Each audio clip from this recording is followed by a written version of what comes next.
Any condition ಈಗ seize fire ಕದನ ವಿರಾಮ ಆಗ್ಬೇಕು. 5 ದಿನ ನಾವು ಕದನ ವಿರಾಮ ಘೋಷಣೆ ಮಾಡಿದ್ದೀವಿ. ಆ 5 ದಿನದಲ್ಲಿ ನೆಗೋಸಿಯೇಷನ್ ಮಾಡೋಣ. ಇದಕ್ಕೆ ಇರಾನ್ ಇಸ್ರೇಲ್ ಒಪ್ಕೊಂಡ್ರೆ ನಾವು ಇನ್ನು 1 ತಿಂಗಳವರೆಗೆ ಕಂಟಿನ್ಯೂ ಮಾಡಲ್ಲ ಅಂತ ಟ್ರಂಪ್ ಹೇಳಿದ್ದಾರೆ. ಮತ್ತು ನಮ್ಗೆ ಗುಡ್ ನ್ಯೂಸ್ ಸಿಕ್ಕಿದೆ. ನಮಗೆ ಹರ್ಮುಜ್ ಜಲಸಂಧಿಗೆ ಸಂಬಂಧಪಟ್ಟಂತೆ ಮತ್ತು ತೈಲಕ್ಕೆ ಸಂಬಂಧಪಟ್ಟಂತೆ ಗುಡ್ ನ್ಯೂಸ್ ಸಿಕ್ಕಿದೆ ಅಂತ ಟ್ರಂಪ್ ಹೇಳ್ತಾರೆ.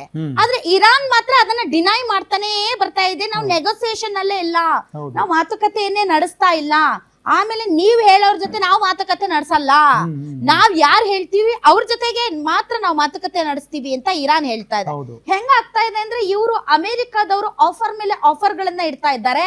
ಇರಾನ್ ಮಾತ್ರ ತುಂಬಾ ಅಧಿಕಾರಯುತವಾಗಿ ನಮ್ ಬೇಕಾದ್ರೆ ತಗೋತೀವಿ, ಬ್ಯಾಡ್ ಆದ್ರೆ ಬಿಡ್ತೀವಿ ಅನ್ನೋ ಆಟಿಟ್ಯೂಡ್ ಅಲ್ಲಿ ಇರಾನ್ ಇದ್ದಂಗೆ ಕಾಣ್ತಾ ಇದೆ.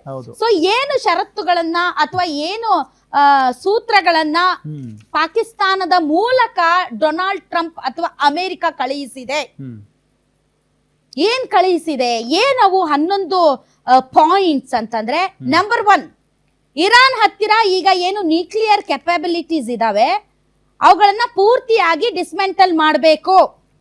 ಯಾಕೆ ಅಂದ್ರೆ ಇರಾನ್ಗೆ ಇದು ತುಂಬಾ ತುಂಬಾ ಇಂಪಾರ್ಟೆಂಟ್.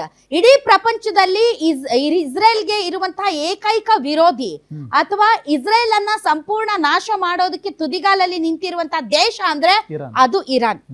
ಸೊ ಹೀಗಾಗಿ ಈಗ ಇರಾನ್ ಹತ್ತಿರ ಇರುವಂತಹ ಈ ಒಂದು ನ್ಯೂಕ್ಲಿಯರ್ ಕೆಪಬಿಲಿಟೀಸ್ ಏನಿದೆ ಅವುಗಳನ್ನ ಸಂಪೂರ್ಣವಾಗಿ ಏನು ಮಾಡಬೇಕು, ಸಂಪೂರ್ಣವಾಗಿ ನಾಶ ಮಾಡಬೇಕು. ಇದು ಫಸ್ಟ್ ಕಂಡೀಷನ್. ಯಾಕೆ ಅಂದ್ರೆ ತುಂಬಾ ದೊಡ್ಡ ಅಪಾಯ ಇಸ್ರೇಲ್ಗೆ ಇರೋದು ಇರಾನ್. ಯಾಕೆ ಅಂತಂದ್ರೆ ಒಂದು ವೇಳೆ ಇರಾನ್ ಏನಾದ್ರೂ ನ್ಯೂಕ್ಲಿಯರ್ ವೆಪನ್ ಅನ್ನ ಬಿಲ್ಡ್ ಮಾಡಿದ್ರೆ ಮೊದಲು ತಂದು ಹಾಕದೆ ಇಸ್ರೇಲ್ ಮೇಲೆ.